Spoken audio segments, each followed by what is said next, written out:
Profesor Pilinçi i ftuar në intervistën për gazetarin Ilir Brahim në Radio Televizionin Shqiptar në Tiranë, Shqipëri, 24 nëntor 1990. Profesor Pilinçi, mirë se vini në Radio Televizionin Shqiptar. Sot keni pasur një takim me presidentin e Shqipërisë, Ramiz Alia. Familja Pilinçi e njohur nga shqiptarët, familja më e madhe dhe më intelektuale Pilinçi, të njohur në Ballkan dhe Evropë. Në këtë intervistë, nëse mundesh, na tregoj qartë dhe shkurt historinë tënde dhe familjen tënde Pilinçi. Si arrite kaq shpejt në Amerikë? I nderuar gazetar, ju përgëzoj për pritjen që më bët në aeroportin e Rinasit, gjithashtu ftesa që më është bërë nga ju në TVSH. Së pari, në bisedën që pata me presidentin Ramiz Alia, ai ka krijuar 5 parti dhe ka propozuar 5 përfaqësues të 5 partive. Por zoti Alia do të jetë presidenti i Shqipërisë edhe për 2 vite të tjera. Unë do t'ju shpjegoj shqiptarëve nesër në orën 5 në Teatrin e Operës emrat e partive dhe emrat e përfaqësuesve të 5 partive. Zoti Ilir, siç thatë ju, unë kam ardhur me një mision special për presidentin Ramiz Alia. Ne e dim se çfarë do të ndodhë këtu pas 30 vjetësh politik të prapambetur dhe ish spionëve dhe komunistëve të thekur. Së pari, më lejoni t'u them shqiptarëve të mi, shkurt dhe qartë disa fjalë.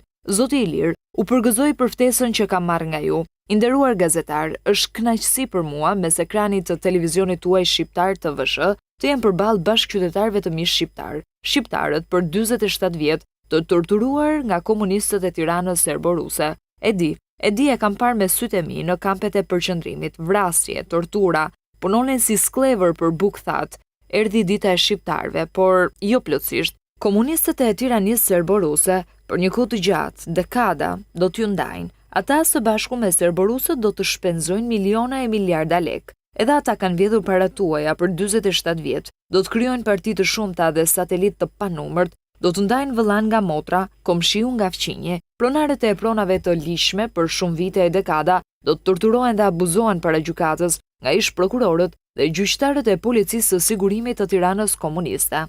Unë po i përgjigjem pyetjes suaj shumë shkurt dhe qartë. Unë jam Pëllum Pilinci, djali i profesor Gani Pilincit, po i shpjegoj shumë shkurt dhe qartë për shqipen time, për familjen Pilinci dhe për veten time. Sturgjyshim, Dr. Hamed Gani Pilinci, i frymëzuar nga çështjet kombëtare, ka përfunduar Kolegjin e Stambollit dhe u diplomua në Kolegjin Yale në Connecticut, Shtetet e Bashkuara të Amerikës, në 1877 deri në 1881. Gjyshim, profesor Hetem Hamed Pilinci u diplomua në Kolegjin e New Yorkut, Shtetet e Bashkuara në vitet 1912-1916 dhe gjyshim, profesor Hetem Hamed Pilinci shkoi me një mision special në Amerikë në vitet 1921-1922 për të bërë të mundur hapjen e ambasadës amerikane në Shqipëri.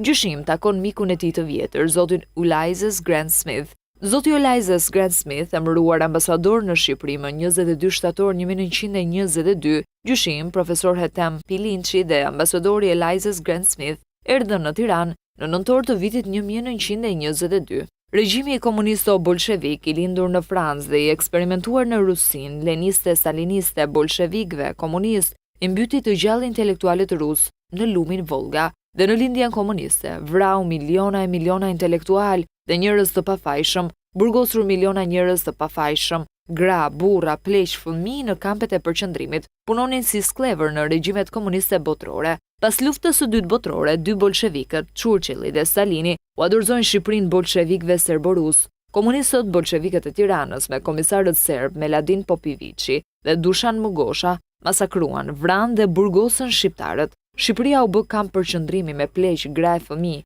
punonin si sklever, 600 gram bukë të thatë. Bolshevikët serborus të Tiranës i izoluan dhe i robëruan shqiptarët. Intelektual të arsimuar perëndimor dhe patriot shqiptar i varrosën të gjallë, e bën Shqipërinë kamp përqendrimi. Se shqiptarët ishin pro-amerikan, bolshevikët e Tiranës e mbyllën Shqipërinë me tela me gjemba. Pas pushtimit të Shqipërisë, komunistët bolshevik filluan konfiskimet dhe arrestimet e intelektualëve shqiptar. Filluan me familjen Pilinci, dogjën vila, pallate dhe ndërtesa, konfiskuan fabrika, shumë hektar tokë, qindra mira, gjithçka.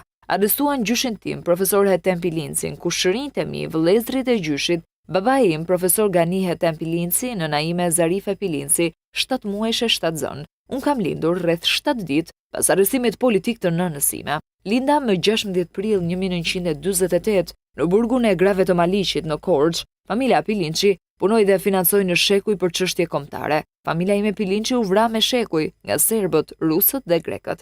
Unë me nënën time dhe 100 anëtar të familjes Pilinçi në kampet e përqendrimit Tepelen, Kruj, Saper, Shtyllas, Gjaz, sërish Shtyllas. Në Shqipëri për herë të parë, komunistët më eksperimentuan për 5 vjet. Arrest shtëpie, 4 herë apel në 24 orë në kampin e përqendrimit Shtyllas. Babai im, profesor Gani H. Pilinçi, doli nga burgu politik. Policia e solli në Shtyllas, unë isha në arrest shtëpiak politik në Shtyllas. Një natë dimri, në nëntor 1974, me ndihmën e miqve amerikan të gjyshit tim, ata që mbrojnë tokën e bekuar amerikane dhe botën, në fund të nëntorit arritëm në Serbi. Pas 10 ditësh, mbërriti në Itali.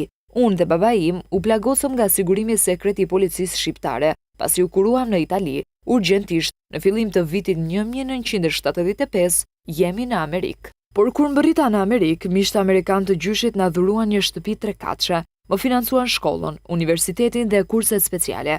Unë u diplomova në Universitetin Shtetëror Montclair në New Jersey në vitin 1980 me një diplom master. Dhe gjithashtu, përfundova shumë kurse speciale ndërkombëtare. Isha profesor në disa kolegje të New Jersey në Amerikë. Në fillim të vitit 1976, zoti George W. Bush propozoi një takim me baban dhe mua. Zoti Bush ishte i pari në CIA. Zoti Bush dinte për familjen Pilinçi, për gjyshin dhe babain tim. Biseda ishte për politikën shqiptare, amerikane dhe ndërkombëtare dhe e klasifikuar. Misioni im pas takimit me zotin George Bush për çështjet kombëtare dhe ndërkombëtare 15 vjet dhe do të vazhdojmë në Ballkan, Europë më gjerë. Jam sulmuar shpesh, 3 herë i plagosur, 1975 Itali, 1985 Bruxelles, plagosur rënd në nëntor 1989 Berlin.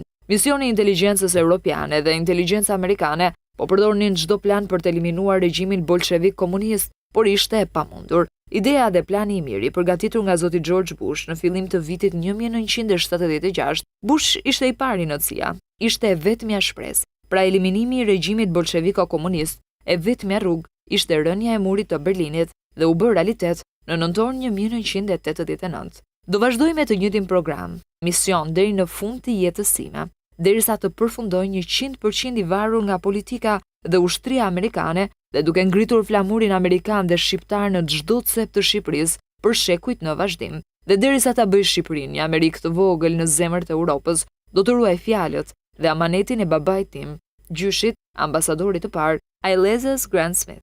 Një kënaqësi e veçantë në karrierën time si gazetar në Radio Televizionin Tirana, intervistova intelektualin dhe patriotin profesor Pilinçi, gazetari Ilir Kashem, Radio Televizioni Shqiptar Tirana, 24 nëntor 1990, Tiranë, Shqipëri.